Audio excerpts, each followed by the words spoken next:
right now, after 2016, the United States political environment nationally is made up of really three significant political tendencies, and they're jammed into a two-party system.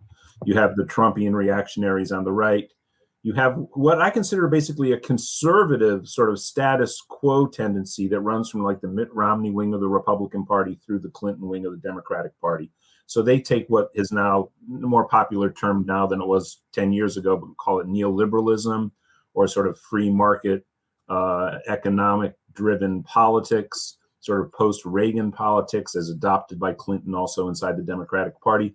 That's the status quo. That's the economic system we've lived in for 30 to 40 years now, and people are very dissatisfied with it. And then there are the progressives. There's the post-Bernie Sanders campaign progressives.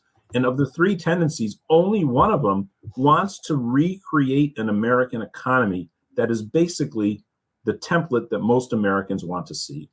And I think that's what we set out to outline here. Of course, the Economic Bill of Rights is a very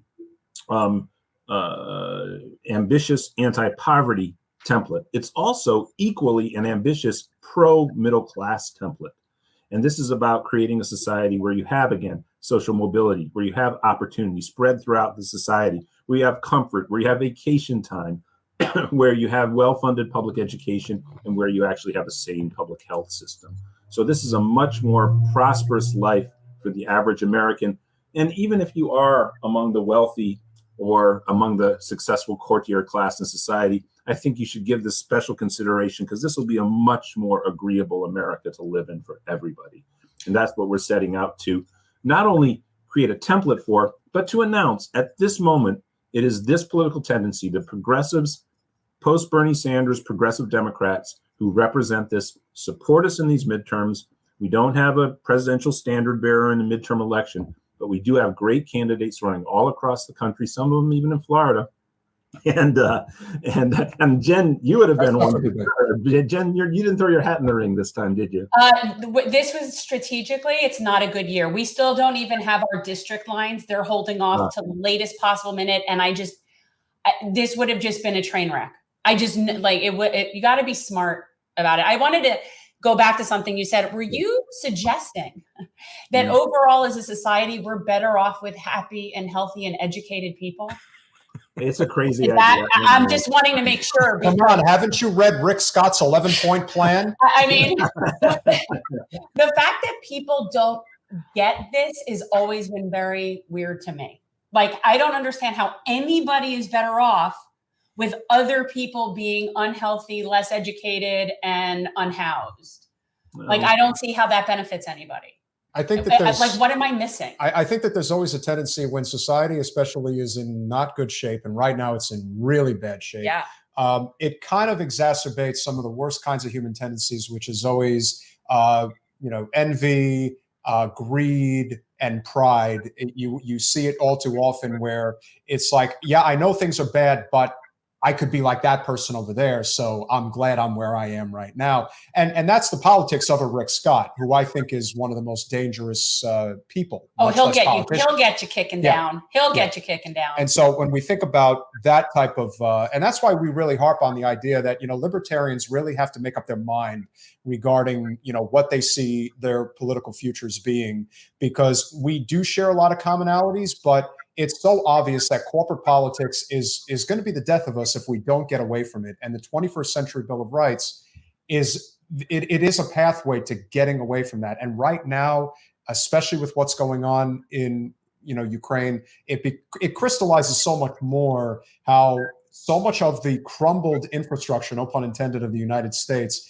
is breaking at the seams. It really is. Like right now, we could have a clean energy infrastructure grid that could mitigate this problem, but we don't.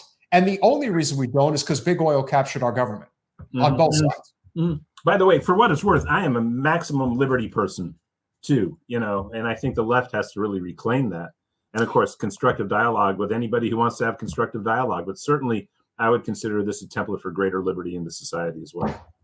Yeah, I mean, FDR was really straightforward about that. He was quoting an elder figure of a previous generation, but and I'll put it in 21st century terms: needy people are not free people.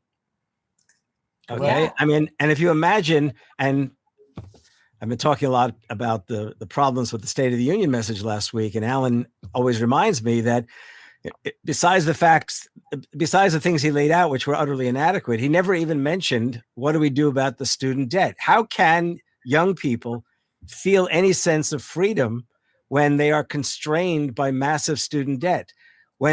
Whereas in the case of FDR and that generation, they saw educating young people by way of the GI Bill of Rights, by way of a whole host of initiatives, was the way that you not only enable young people to move ahead, but you enable the nation to move ahead. And by the way, that was Lincoln's idea, what motivated him to sign the Land Grant Act back in the 1860s to create public universities around the country.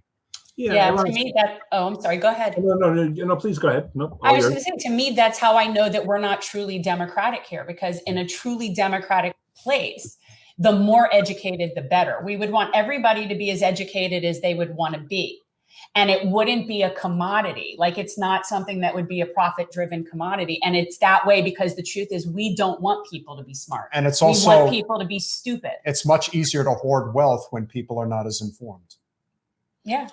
Yeah, and by the way, I want to say in terms of libertarianism, and as I said, the free market is the sort of finding out that is free under quotes. I mean, I think under neoliberalism, the idea of any free market, I think all markets are social constructs, and they're basically defined in our constitutional system by the elected officials who define the parameters of what's regulated, what's not regulated, and all the various mechanisms by which things come to market and go into play.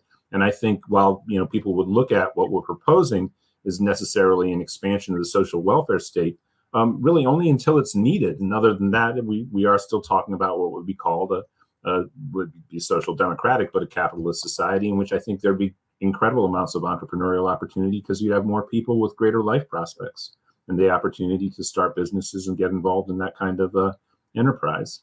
So I don't consider this to be anathema to people who see themselves as libertarian. Thanks for watching. If you want to support our mission to transform politics into service, please like this video, subscribe, follow us on social media, and consider joining our Patreon, where you'll get early access to our interviews as well as other exclusive content. Links are in the description. Peace out.